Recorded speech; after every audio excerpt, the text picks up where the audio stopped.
लालू यादव हथिन बिहार के शान गे, गरीब दुखियन पर दे हथिन ध्यान गे।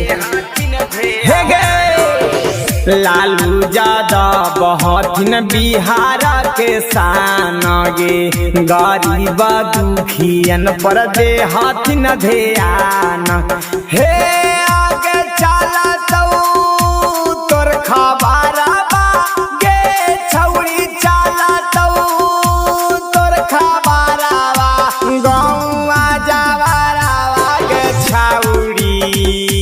तोर ला